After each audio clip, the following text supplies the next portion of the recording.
You're listening to Puma Podcast. Hi, this is Arriola of Wise Owl. We do communication strategy for social change. I'm also a co-host of the podcast Give a Hoot, proud member of the Puma Podcast Network.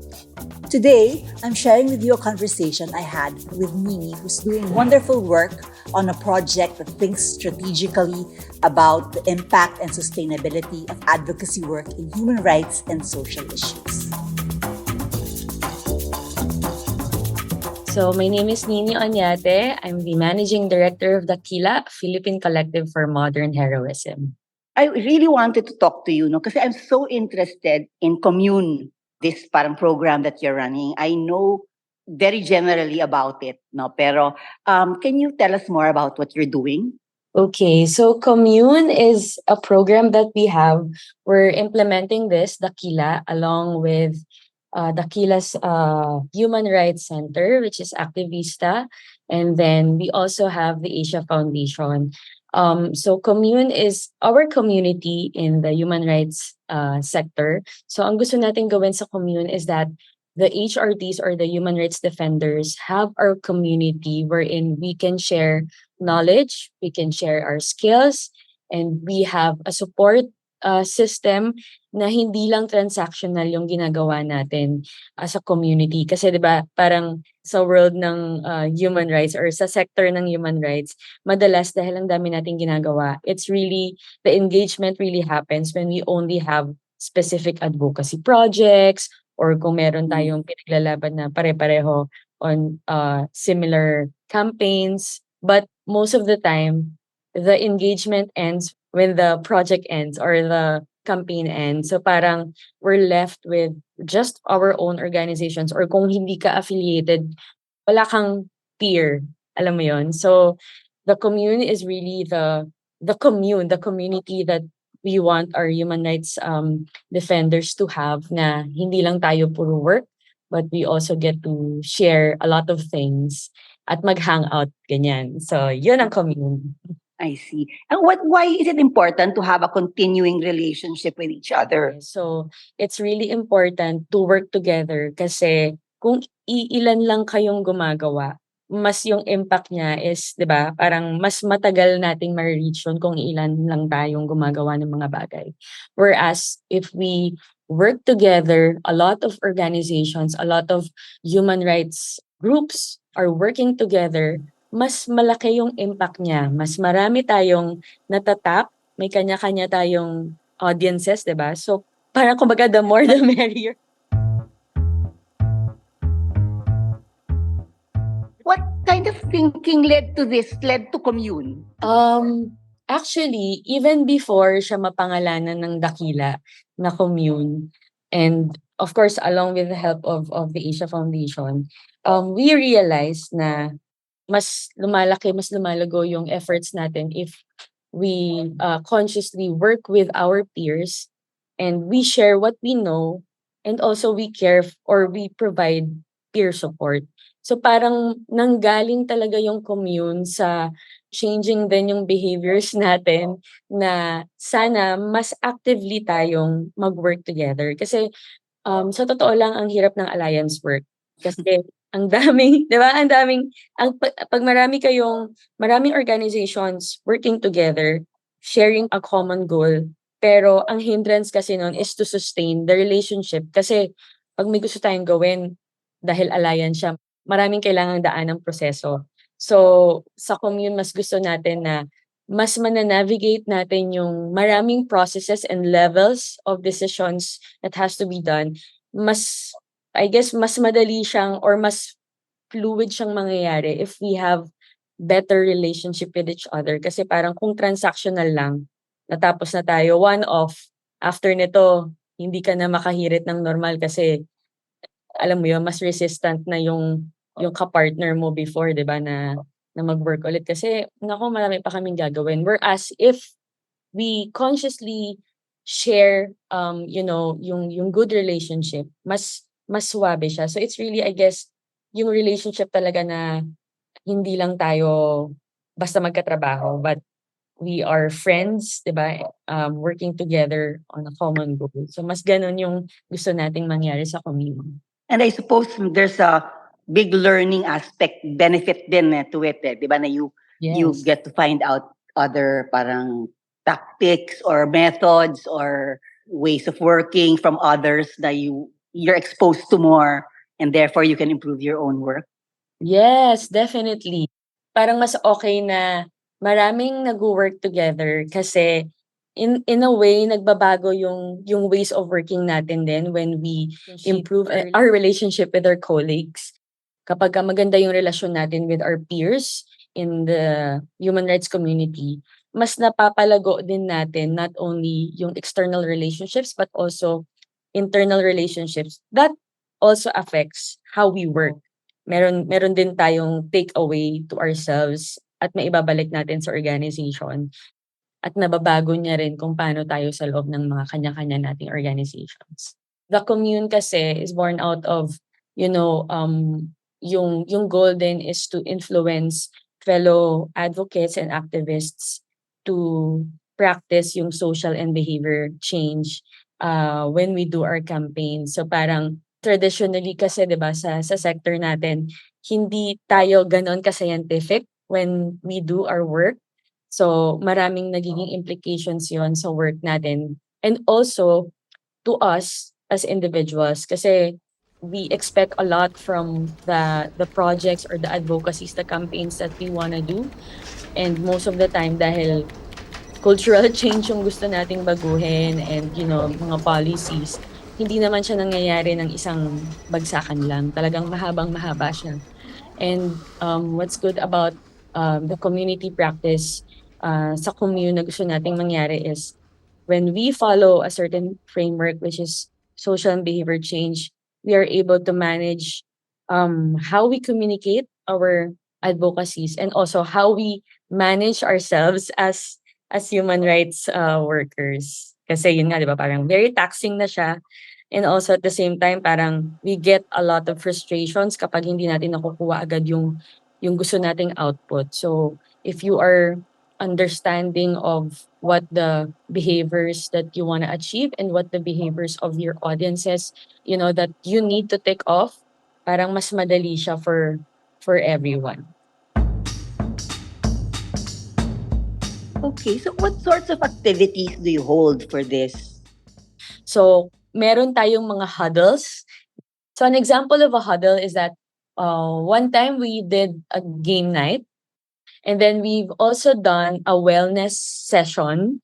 Sa wellness session na to, nakipag-collaborate tayo sa mga kasama natin sa commune from the medical action group.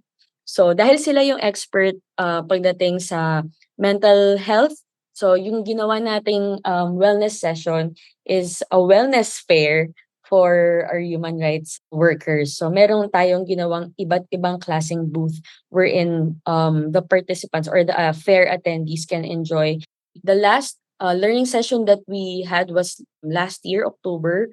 We did a communication strategy workshop. We also did a narrative change workshop. So ito yung magkadikit siya na learning session with a huddle. So si learning session no, nag-board game kami. Meron kasi kaming dinevelop sa Dakila na board game on narrative change.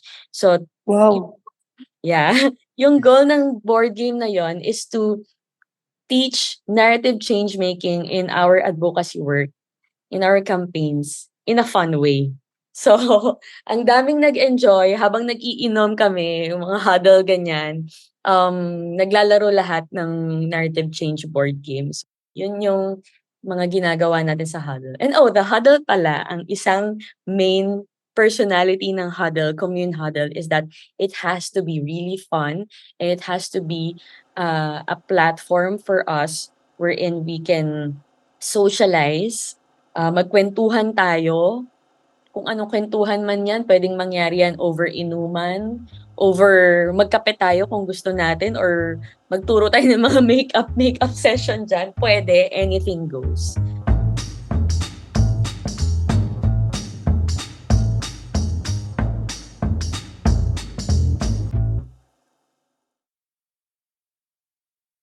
Have you encountered any challenges? Like for example, yung sinasabi mo, no, yung kunwari, working with different human rights organizations. Definitely. Well, number one is mahirap magtimon ha. Yun yung challenge kasi sobrang proactive tayo sa work and we can put a stop on our work most of the time. So one big challenge that we actually, at least sa commune standpoint na nakikita natin madalas, is how can we make it more engaging for them to attend.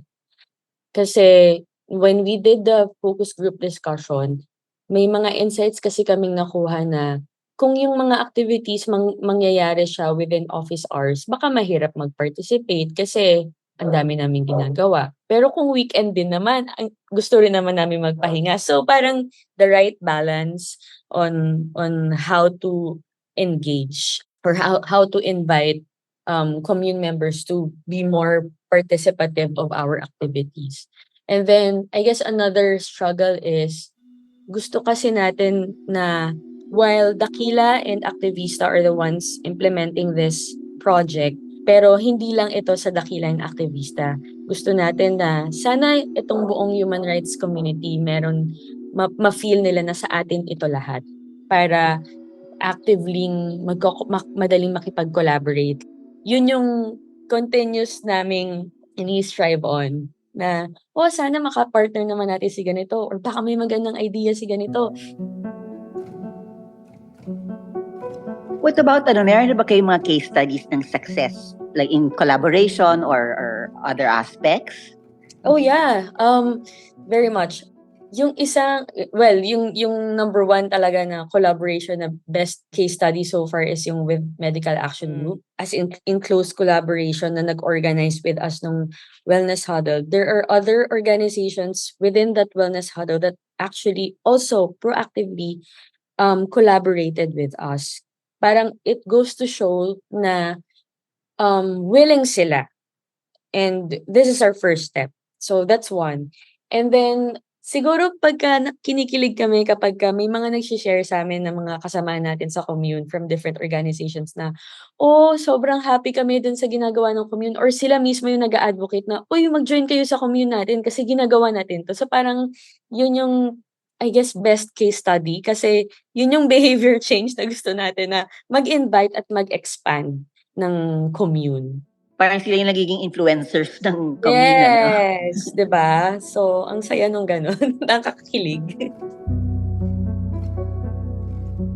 Actually, siguro yung hope namin ay dahil right now Manila-centric yung commune. So, ang daming nagta-try kami on some learning sessions na pinapatch namin sa Zoom. So, trinay namin siya when we did the Comstrat session.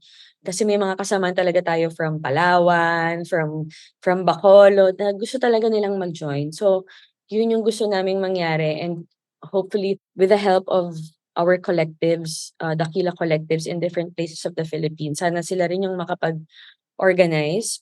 Kailangan natin ng mas malaking commune all over the country. Tama, no? Tama, yes. No? So if the listeners want to know more about Commune and the work of Dakila and Activista, do you have a website or social media app that they can visit? If you want to have a community where you can learn, share your knowledge and skills, and also have peers whom you can, kung bored ka, tawagin lang, inuman tayo or whatnot, you can visit www.humanrights.ph/commune. That's commune is COMMUNE.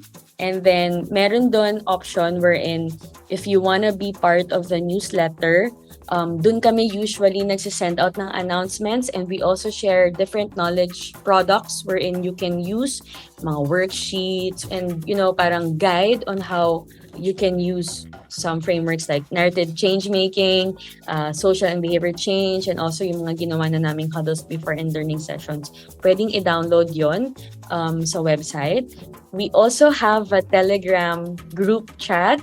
So, but the first step that you need to do is to go to the website. So, www.humanrights.ph/commune. And then if you want to learn more about what we do in Dakila, you can visit www.dakila.org.ph. Pero very active kami sa Facebook. So just look for Dakila. Ayan, Dakila Philippines sa Facebook. And if you are interested about what Activista Center is doing, you can visit www.activista.ph. And if you are interested in screening human rights themed films with forums, or if you are interested about discussion guides, that's the website that you need to go. ACTIVE. Vista is VISTA. Ayan, so activista.ph.